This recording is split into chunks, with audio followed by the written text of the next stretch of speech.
race of the day, ladies and gentlemen, and here we go. 20% payback. Uh-oh, Chuck Graves is off his motorcycle. I think he was out of position. They're trying to get him in position down there. A 10-lap event, 25 miles.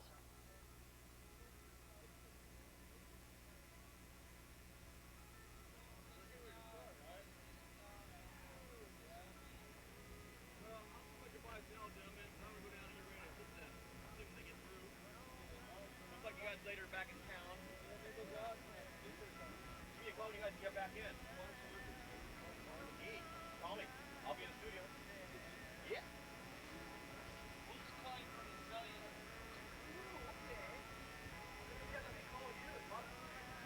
Uh-oh, we got problems with Vincent Travathon's Kawasaki down there, bike number 527. He can't get it started.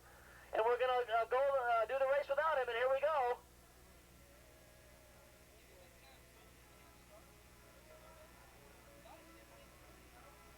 Mike Minnie getting off to a good start, but he's not going to lead into turn number 1.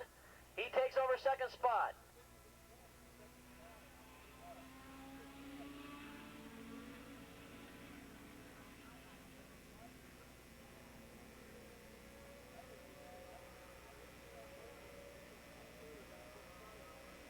It looks like that is Russ Miller, the new rookie kid out here on the block leading the event, but boy, he's got a lot of riders barreling down on him, and he just now got past. In fact, he got swooped by it looks like Chuck Graves and Mike Minnig in a handlebar-to-handlebar duel as they go up on top of the hill.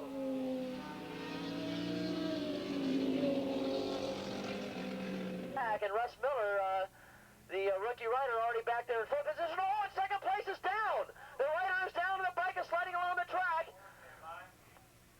We don't know who that is as of quite yet. That could either be,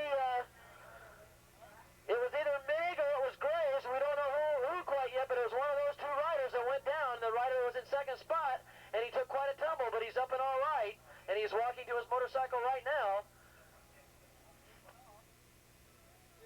We're going to do a process of elimination here and find out who it is, because we're going to find out who the leaders. Here they come out of turn number 9, and the leader now has a big, big lead, and it's going to be 210, so that was Mike Minnig that went down. Chuck Graves has the lead.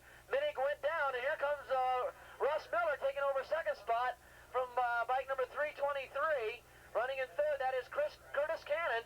And, of course, Curtis Cannon running in third. He is the brother of AMA flat tracker Chris Cannon. So Curtis decided to take another route when he started his career.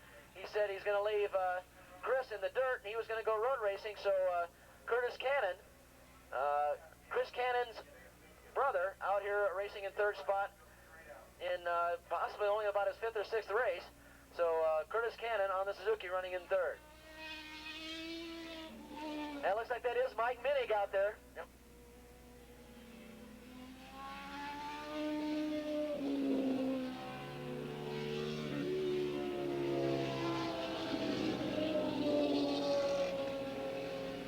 Chuck Graves with a big, big lead as he goes down the back straightaway.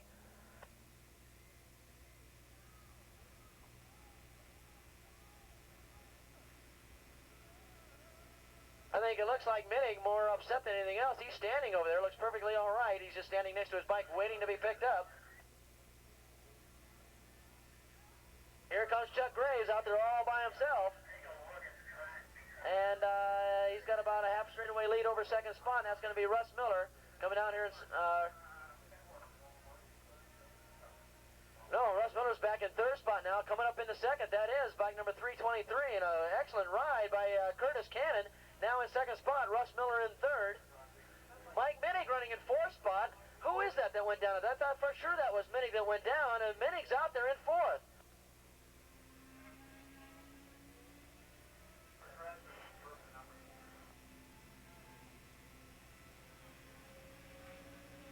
That was Eric Johnson that went down up there. I made a terrible mistake, and I'm sorry. But it was 286 Eric Johnson, one of those hot shoe rookie riders who went down over there in turn number 5. That was Eric Johnson that went down, not Mike Minnig. Excuse me, my fault. We had an error up here in the booth. So Minnig out there in fourth spot. And that is Eric Johnson, one of the new riders this year over there, but he's up and okay over there in turn number 5. Eric Johnson up and okay, but he's out of the race.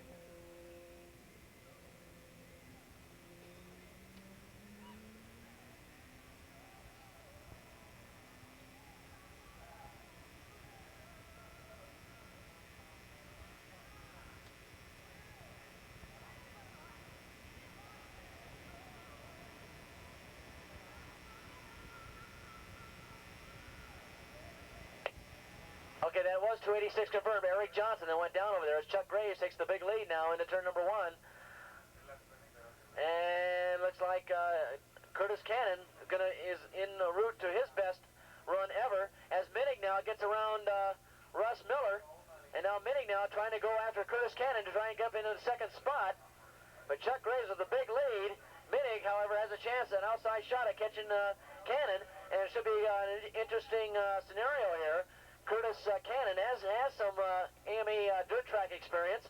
And the rider that's catching him, Mike Minnick, also comes from the AMA dirt track wars as well. So Minnick and Cannon running third and second respectively, both former dirt trackers.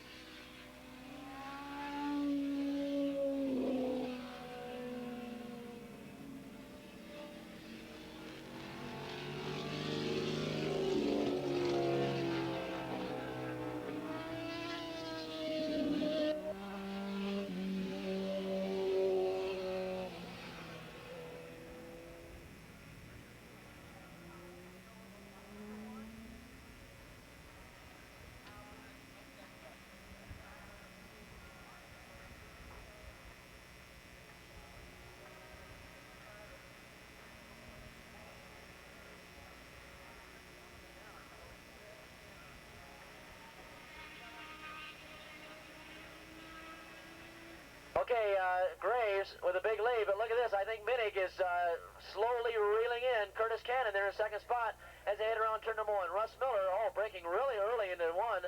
Russ Miller lifts up on the bike.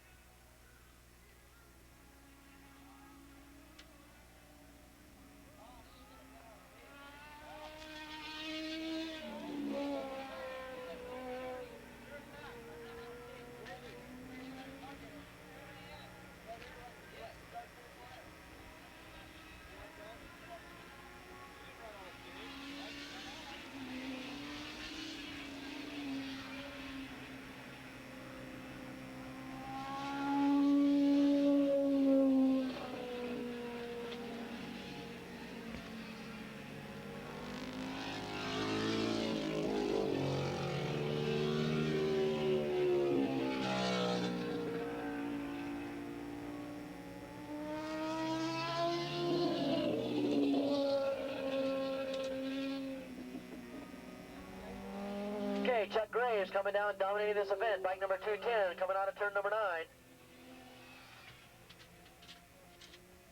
Now in the front straightaway, right now, the only action now is in second position. Minnick running in third. Go ahead, John. Pick up on him and keep feeling the same. And look at this, definitely Minnick closing in on second place. And closing in with authority as he comes around turn number 1. He's going to be passed, there's no doubt about it. Curtis Cannon will be passed. Russ Miller coming down here in fourth place.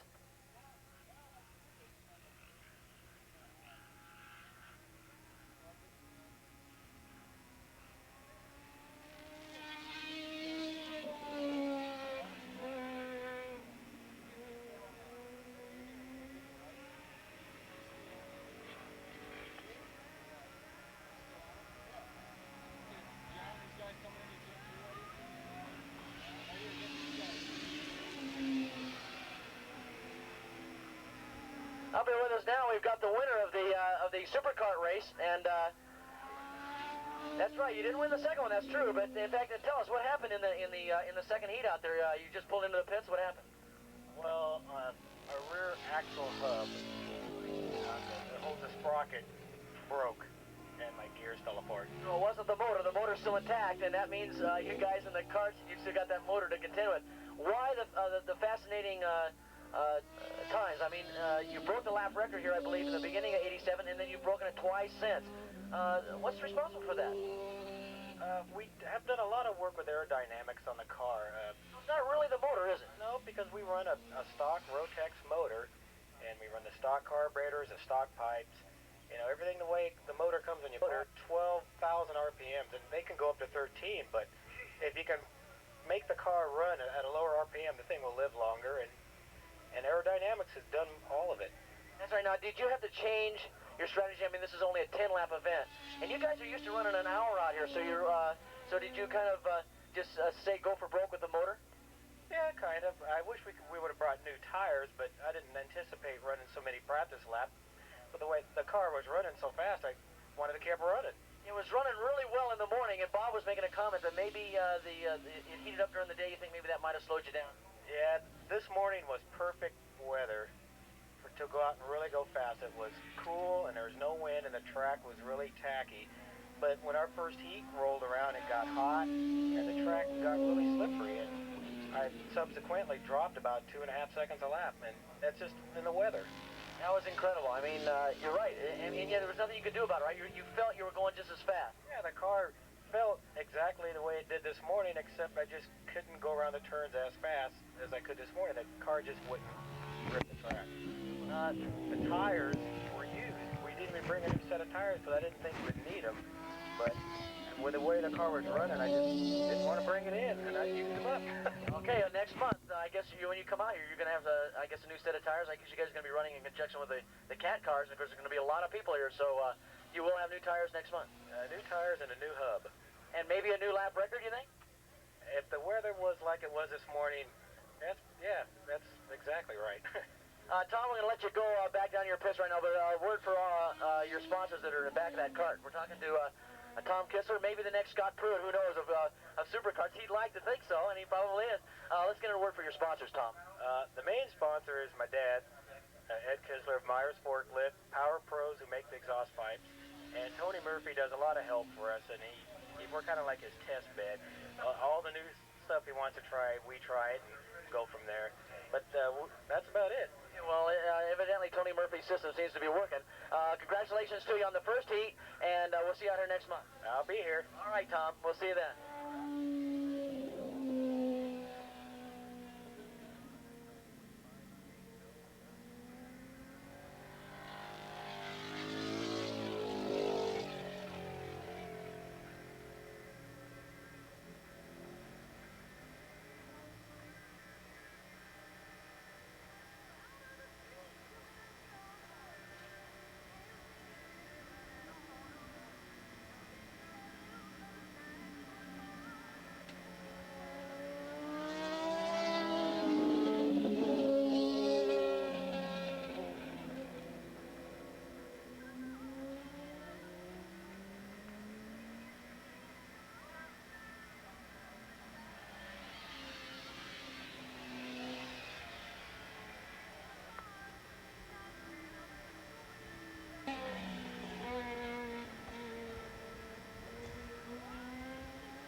That's right. Was it a good battle or what?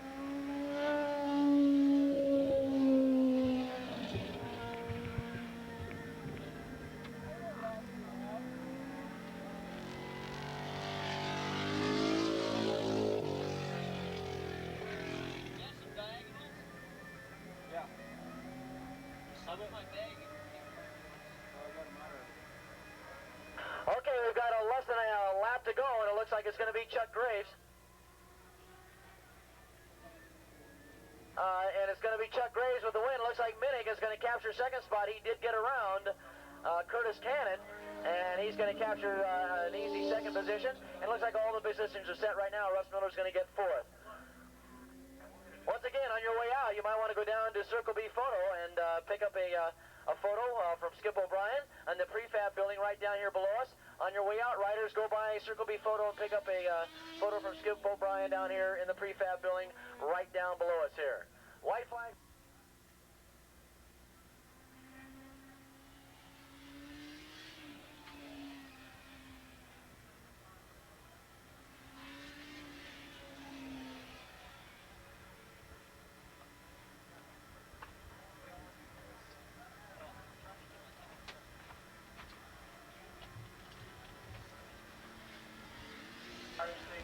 Okay, checker flag coming out, and we're going to be looking for Chuck Graves to take it, as a lot of the rest of the riders riders starting to win their way around this 2.5-mile circuit, and we're looking for Chuck Graves up there on top of turn number 9. Here he comes. There's Chuck Graves. He's got the win. Mike Minnie's going to get second.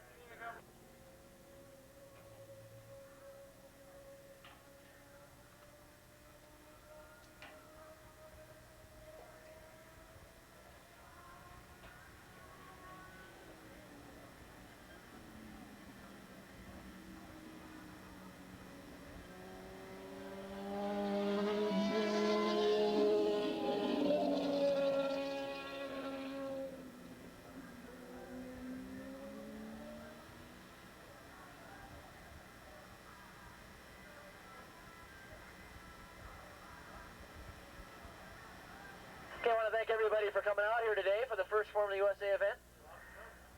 Be here next month, May 4th and 5th, Larry guesses, for the CAT cars, the Can-Am teams event. And of course, Formula USA will be running in conjunction with that.